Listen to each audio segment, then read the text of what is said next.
നമസ്കാരം. ഏകാദശികളിൽ ഏറെ പ്രാധാന്യമുള്ള പരിവർത്തന ഏകാദശിയെക്കുറിച്ചാണ് ഇന്ന് പറയുന്നത്. ഭാദ്രപദ മാസത്തിലെ ശുക്ലപക്ഷ ഏകാദശിയാണ് പരിവർത്തന ഏകാദശി. തിഥി, ഹരിവാസര, പാരണ സമയക്രമങ്ങൾ അറിയുന്നതിനായി വീഡിയോ മുഴുവനായും കാണുക. ദയവായി ചാനൽ സബ്സ്ക്രൈബ് ചെയ്യുക. ചാതുർമാസ്യ ഏകാദശികളിൽ ഒന്നായ ഈ ഏകാദശിയിൽ ഭഗവാൻ മഹാവിഷ്ണു തൻ്റെ ശയനത്തിൽ ഒന്ന് തിരിഞ്ഞു കിടക്കുന്നു എന്നാണ് വിശ്വാസം. കിടക്കുന്ന രീതിയിൽ പരിവർത്തനം അഥവാ മാറ്റം സംഭവിക്കുന്നതിനാലാണ് ഈ ഏകാദശിക്ക് ഇപ്രകാരം പേര് വന്നത്. വാമന ഏകാദശി, പാർശ്വ ഏകാദശി തുടങ്ങിയ പല പേരുകളിൽ ഈ ഏകാദശി അറിയപ്പെടുന്നു. ഈ ദിനത്തിൽ വിഷ്ണു ഭഗവാന്റെ അഞ്ചാമത്തെ അവതാരമായ വാമനമൂർത്തിയെ ആരാധിക്കുന്നത് ഉത്തമമാണ്.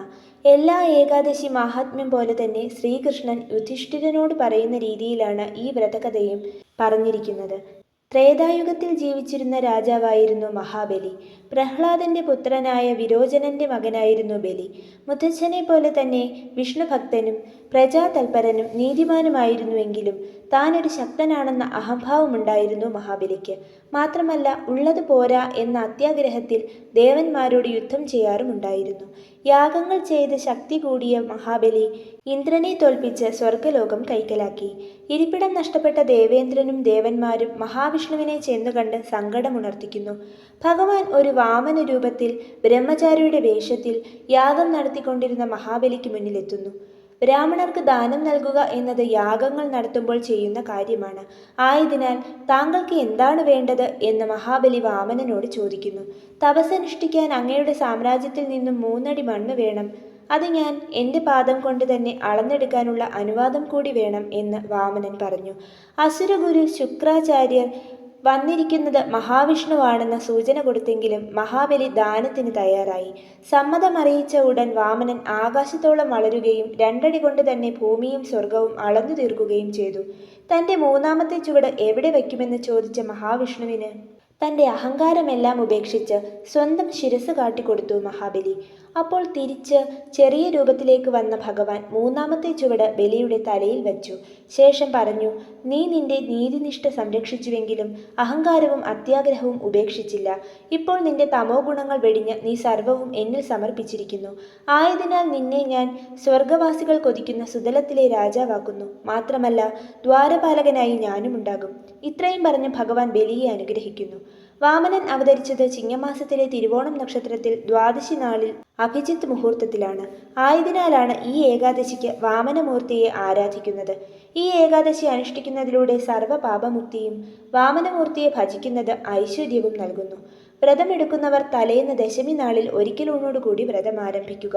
സസ്യാഹാര ഭക്ഷണം, പകലുറക്കം പാടില്ല, ബ്രഹ്മചര്യനിഷ്ഠ, എണ്ണ തേച്ച് കുളിക്കരുത് തുടങ്ങി സാമാന്യ വ്രതനിഷ്ഠകൾ പാലിക്കുക. മനസ്സും ശരീരവും ശുദ്ധമായി സൂക്ഷിക്കുക. ഏകാദശി ദിവസം വെളുപ്പിനുണർന്ന് കുളിച്ച് വിഷ്ണു ഭജനത്തിൽ ഏർപ്പെടുക. വിഷ്ണു ഭഗവാനെയും ലക്ഷ്മി ദേവിയെയും തൊഴുക. കഴിയുമെങ്കിൽ 2 നേരവും ക്ഷേത്ര ദർശനം നടത്തുക.